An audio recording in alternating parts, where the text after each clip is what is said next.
You're watching Balkans in Europe, Ep.1 television and European Fund for the Balkans program from the European Parliament. I'm Ivana Dragicevic.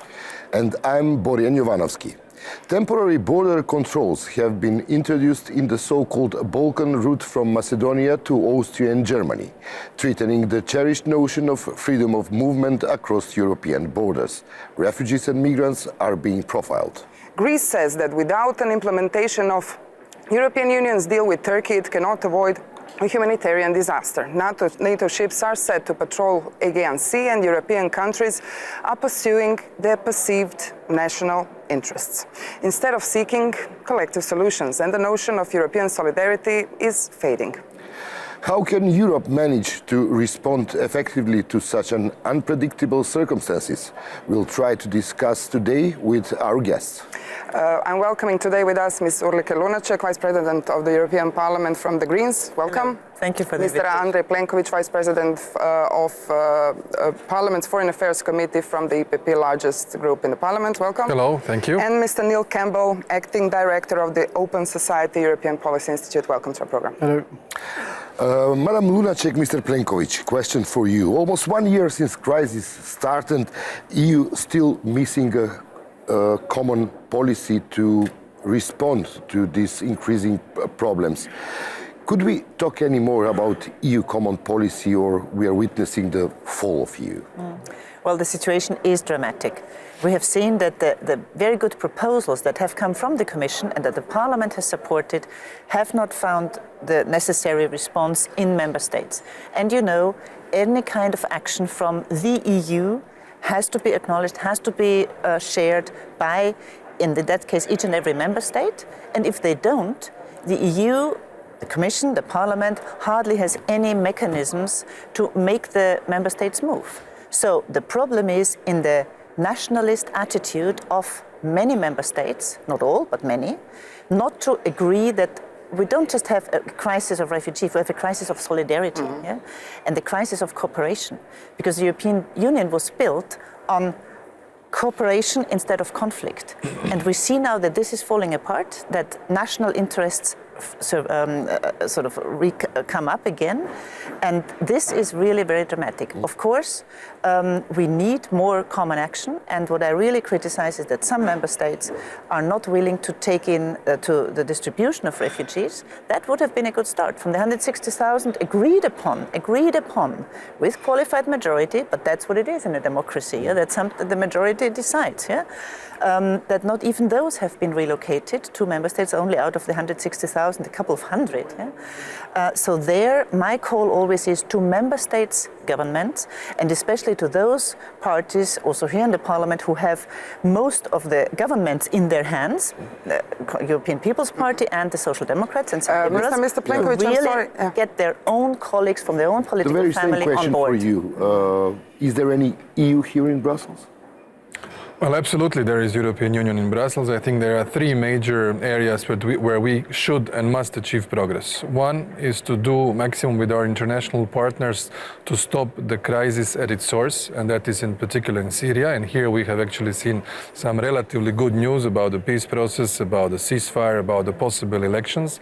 And that should, with the help that we have given and extended to Turkey, to Jordan, to Lebanon, limit the flow and the wave of refugees and migrants towards Europe. Second item is to control our external borders, and notably the border between Turkey and the EU.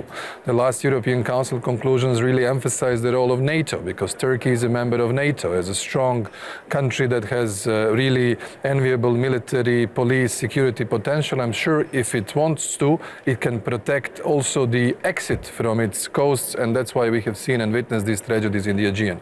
And the third part is the solidarity within the European Union, a common approach, and not basically doing it chacun pour soi. That type of policy creates barbed wires, creates walls, creates situations where everyone is trying to protect his country, his territory in a manner which does not in itself have a European key notion and key aspect of our development and our foundation, and that is the solidarity on this particular issue. And what we are now seeing, we are seeing a profiling of people, especially on the Macedonian-Greek border. As we know, international law and the European law says that the right for the asylum is being judged by individual cases. We are seeing people from Syria and Iraq being passed through, as they say, and we see groups of people from Afghanistan and other countries there. How do you, as members of the parliament, as the representatives of your political options, see that? Especially maybe a question first to Mr. Plenkovic, because we see some countries which are led by members of your political group, from Macedonia to Hungary, are being the ones who impose this kind of policies. Well, first of all, the, let's say, amalgam of this huge human wave and the river of people that we have seen comes in various manners. Not all are fleeing for their life from the countries torn by war or failing states. Others are just using this context for the classical economic immigration. And this is a fact. So what we should do is also, when we look at it in the context of the fight against terrorism, having adequate registration and profiling of migrants or refugees or the asylum seekers is reasonable, and it's also something actually we should do, because we have seen that some of those people who were involved in the horrible terrorist attacks in Paris actually might have passed through the Eastern Mediterranean. No, we Balkan haven't. Route. So that they were from Europe, basically, European citizens. And you wouldn't That's have prevented that with ethnically saying No, who's it's from not, where, it's for not, sure an, it's not an absolutely It's not an ethnic ethnical thing, connotation. I'm just saying that we as a system that protects its external borders has to have a reliable data of who is actually getting into the European Union. I mean, that is a normal way that the Schengen was functioning. Bear in mind, for instance, we are still members of the EU, but not in Schengen. Yeah. And you know it well. When you were flying here, you had to pass just like any other citizen coming from a non-EU country. So there is nothing strange about it. But is a strange picture? You said protecting the borders and protecting Schengen. Yes. But when you see Czech military on Greece-Macedonian border pointing guns and little kids over the fence, what's going on? The technology of work, performance. Normally, the police should be the one first at the borders, but this is an extraordinary situation, obviously, having as a consequence extraordinary answers. Nobody is in favor of barbed wires or guns being pointed at kids. On the contrary, but that's what's happening. Look at the example of Croatia. We had almost 700,000 people going through our country. But from today we have an army on Slovenian Croatian border. Only one person has died, but that's a Slovenian Državni Zbor decision, not the Croatian Parliament decision, as a possibility. So we will see. It all depends on the countries which are on the receiving end, and in particular Germany. And if the policy changes there, then it's very unlikely that other countries which are on the route can remain in the situation. But it doesn't only depend on Germany. Germany was the one who has been receiving, besides Sweden and Austria, most of the refugees. Many other countries have not. Yeah, they don't even take one. Yeah, because they say we're not used to refugees, we're not used to Muslims. That's why we don't take any. I find this so extremely unsolidarious, which is really horrible. But the other thing, the thing on the Afghans. I'm in favor of relocation. The thing don't get you are, but many others aren't. So it's not just up to Germany; it's up to the others. And the thing with the Afghans at the border with Macedonia, Greece, Macedonia, that I also find, I mean, this ethnic sort of profiling is something totally against also the Geneva Convention and against asylum seekers. If somebody says, I need asylum, then this person has to be checked whether he or she is really eligible for having asylum, on an individual basis. And you know, the Afghans are coming, many of them from Iran now, because Iran, over the last half year, stopped their residence or permits that they had on staying in Iran after they had fled from Afghanistan. So that's something maybe we should also talk with the Iranians when there are talks about that. Would be nice to hear a non-political voice. What do you think about the EU response? I mean, it's obvious that there are many different views on how to resolve this crisis. And I have to add to this, because Federica Mogherini at the beginning of all this said one very interesting quote for me. She said, "This is here to stay, and as soon as we understand it and adapt ourselves to it, the better we will be to handle that out." So can Europe adapt that in the future? Because Europe in the future will most certainly be different as we know it today. So the first thing is, and you mentioned it when you were making your introduction, was the unpredictable nature of this crisis. And in fact, it was entirely predictable. That's what's even more tragic about it. It also feeds off other crises. So you have a crisis of EU governance, EU legitimacy at the same time, and the responses are increasingly populist, opportunist, and things like ethnic profiling at the border.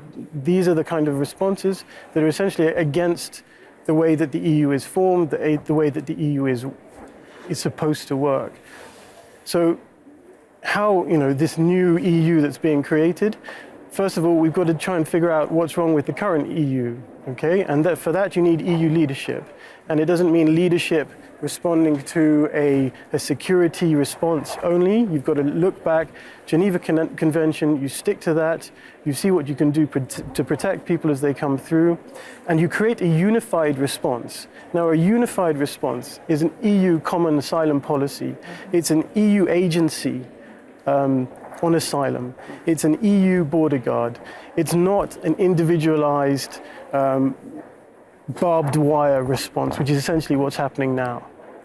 And maybe can I just add one thing, because I had a TV debate just with the Austrian Minister of the Interior on Sunday, and the one thing that came up to me is why hasn't any of the member states, including my own, Austria or others, called this directive in German, it's Massenzustromrichtlinie, the mass influx guideline, which was done in 2000 after the Balkan Wars, which said that for a temporary time, people can, according to the group they come from, according to the country they come from, they can get kind of temporary refuge. Temporary protection. And they don't have each and every one to be proven that he or she is an asylum seeker. Because they come from a certain region, they come from a certain city that has been under bombardment or something, that would have been something. Each member state can ask that to the council to open that.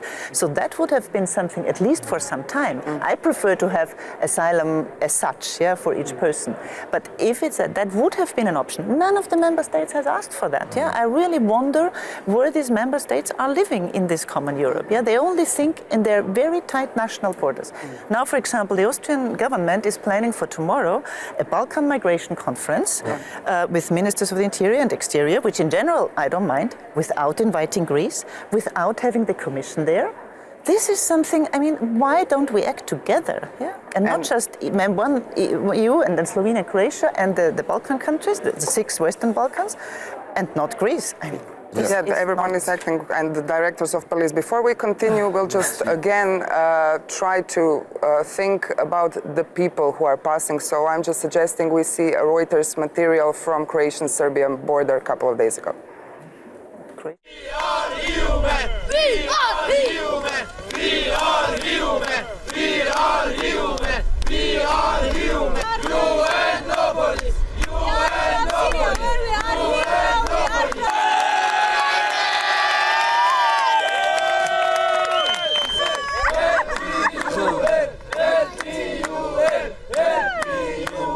We don't want to go to any country. We want living in Croatia, but don't allow to us.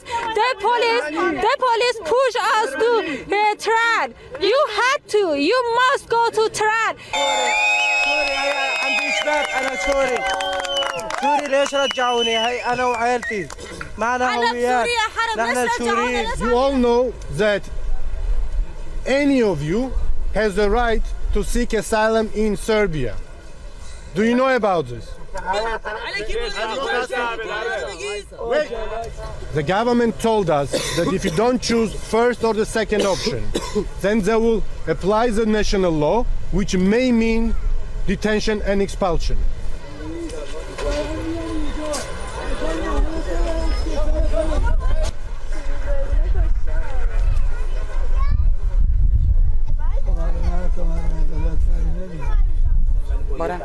Let's talk about the option now that are on the table. What's your assessment about the Visegrad Group initiative to build a fence on the southern Europe of Macedonia, Bulgaria, and Albania? Could you imagine such a scenario and consequences if this initiative is going to be realized? Madam Lunacek? No, as I've said before, I don't think that fences and borders are solutions. Yeah, we have to find a common solution. It means building places where people can stay, where there's like reception centers. I don't like the term hotspot. Yeah, places like now built in Greece and in Italy. We could even, I mean, with UNHCR, work with the refugees that are in Turkey and also in Lebanon and in the region to see which of ones they should be taken in. But that requires that member states don't just like the Visegrad countries say not with us. Yeah, even though they received from the EU lots of money for years in order to build up their economy after the fall of the Iron Curtain, and now they're saying no, we don't want to. This is simply, for me, it's unacceptable. Yeah. Mr. Plenkovic. No, I still think the key issue is the Turkish-Greek border. I think that should be the fundamental policy of the Why do you European think Union. it's not functioning until now? Because we saw, okay, it's a huge border, we have seen but how many traffickers have profited, people taking money of those people like the ones that we just saw in your little sort of contribution to this television show. And I think that those who were profiting on it, whether it was previously through the Mediterranean route, Lampedusa, Italy, etc., now Turkish-Greek border, we have seen how the little boats were bought, who were the people actually transferring people across Aegean. There were too many people profiting from it. The key is our accent on Turkey. Turkey has been clearly identified. Summit was held. Even the negotiations on enlargement have continued. 3 billion euros are being allocated for Turkey. Turkey is the closest one to the crisis. People who find their shelter in Turkey have an opportunity perhaps to return sooner whenever the situation stabilizes in Syria and Iraq. There are many reasons to opt for this option. Greece is a member of the European Union. We know that our Macedonian friends say we are actually overflooded with refugees coming from the European Union. And moreover, from one of the key countries when it comes to the Macedonians' road to the European Union. So this is an absurd situation, and therefore protecting external borders with this border and coast guard that we are now and the Commission has proposed, and I'm sure there'll be a positive answer on it on the European level. This should be the priority rather than the other buffer zone that you mentioned. You've mentioned Turkey deal. Concerning the events, let's call it an eastern territory. Okay, Syria is going on, but we have a huge action of Erdogan's regime toward Kurds. So basically, and we also have this 3 billion fund which has to be filled at the end. Exactly. So basically, is Turkey a partner on this or a really good negotiator and, I don't know, maybe it's a harsh word, the blackmailer playing with destinies? Turkey is our NATO ally. It's a country that has started negotiations for accession the same day as Croatia on 3rd of October 2005.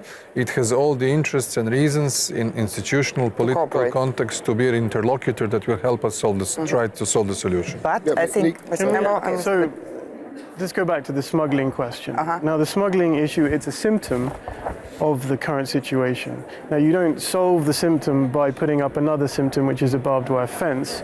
You actually move to see how to get safe routes to Europe, how to make sure the reception centers, both within Europe and on the other side, are well funded, that have enough finances going to them, that there are employment opportunities in those countries, in the frontline states. So I think it's wrong every time we bring it back to borders, because borders are just a symptom of what we're talking about. It's much bigger, and it requires surge funding from the EU to actually deal with this way before you get to the border situation. Another idea is the proposal of European Stability Initiative from Greece back to Turkey as a safe country, and from there humanly organized resettlement. Well, I mean, that is part of the things that are being discussed, and I don't mind having Turkey as a partner. My problem with Turkey at the moment is the way Erdogan is acting with the Kurds. Yeah, I mean, bombing, shooting people, civilians there, but also with media. Yeah, and this is clearly a very authoritarian trait that this government is going now. So my problem is there that even though I also think yes, we need to talk with Turkey, but we cannot do that without mentioning this authoritarian way Erdogan is doing at the moment. But having sort of funding, in a way, for example, EU is blackmailed by Turkey. Yes, and that, you want to cooperate, for example, we as Greens, we've all, you have not to mention any problem with media that I and don't democracy. agree. That I don't agree. Yeah, with partners you have to be very clear. Yeah, if you need them, yes, you have to talk with them, but you also have to raise the issues that you don't like. As Greens, we've always been in favor of opening chapters 23 and 24 and negotiating with Turkey to get the pro-European forces in Turkey on our side. And unfortunately, for many years in this House, many groups, yours and others, have been blocking that. Yeah, and now, yes, they want to do it, but I also think the money should not go to the government. There's 3 billion euro. They should go to UNHCR and those who really work with the refugees. Because when it goes through the government, it might go probably only to those where the Sunnites are and not the other refugees, or it might even end up in some other channels where doesn't belong. On this issue, I mean, 3 billion euros doesn't come with no strings attached. That's clear. There is a different dialogue now between the European Commission and Turkey. But we have to see what the benefits of that dialogue are, and so far we're not seeing that. So that's one thing the European Commission needs to solve. But let's take it back to the Western Balkans, to the Balkans countries themselves, where there is backsliding now on some of the reforms that happened through the accession process. And if the migration crisis and other crises overshadow backsliding that's happening in those countries as well, then again, we're replicating another crisis. And we had an issue last year between Croatian and Serbian Prime Minister. Again, old hatred sparked up when the refugee crisis was at its peak, basically. So can we expect another thing like that? What's important here is the EU needs to look at the Balkan countries as partners to solve problems. And for that, there's got to be mutual respect, but there has to be, conditions laid down that are trusted and respected. Well, when it comes to that particular issue, it was a very short economic blockade, completely unnecessary, and I'm sure that the new Croatian government has already established very good contacts with the Hungarian government, with the Slovenian, and the same goes on our relations with Belgrade, which have many other residual issues still from the time of the Greater Serbia and Milosevic's aggression, not only against Croatia but Bosnia and Herzegovina, but we have a solid dialogue and channels of communication to avoid such blockade as we have seen in September. Let's resume. I mean, if the building fences on the southern border is not an option, if we have many difficulties to cooperate with Turkey for the second plan, so what's the plan? The situation is getting worse. And the summer is coming. We need a solution now. So what?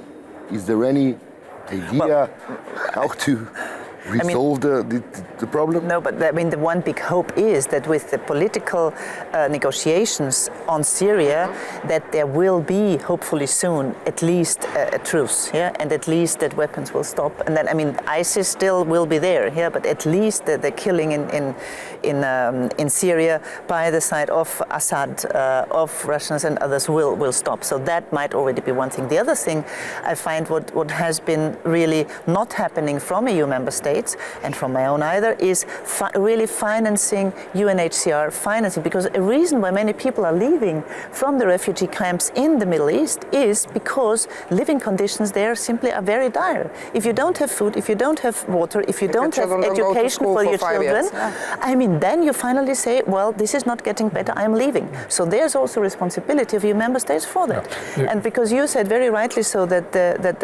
having the Balkan countries as partners, the Western Balkans, for example, together with the EU Commission, with member states in the area and others, try to find a way which countries can take in refugees, support each other, having them also in some of the Balkan countries, but in an organized way, in a helping way, in them helping to build. There are ways to build also refugee centers with buildings like wood or others that go very fast and then can be taken over for other purposes later on. May I just say one point? Let's not forget, we have the European agenda on migration. We have the Asylum Migration Integration Fund. We have the Internal Security Fund. We have the whole development policy. We have the quotas, with a lot of money being invested. And this is where the European Union, who is the greatest donor of development policy, which has its comprehensive catalogue of foreign policy activities, whether it's an emergency rescue, whether it's humanitarian aid, whether it's development, state building.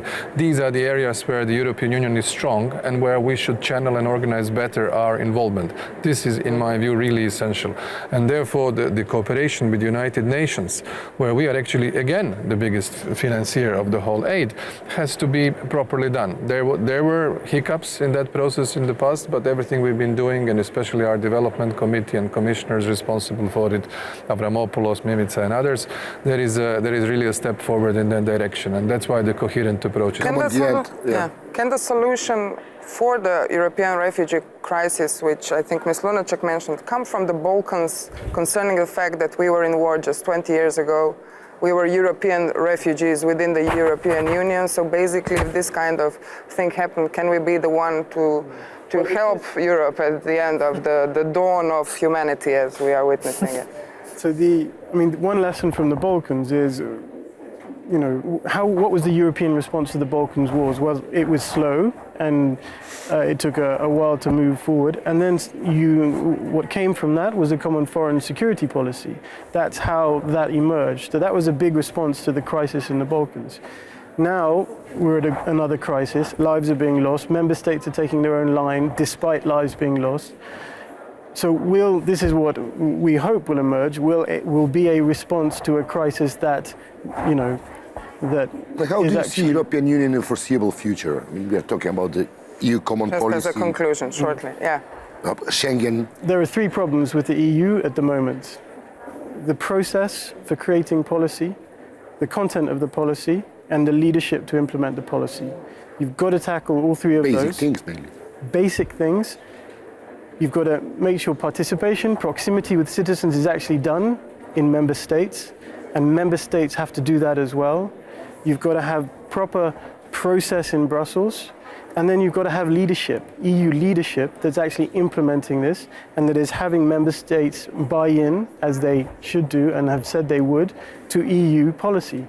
It's fairly simple. 3 steps. Thank you very much. Thank you for being our guest today. Poštovani gledatelji, pratili ste emisiju Balkan u Europi. Srdačan pozdrav. Pozdrav.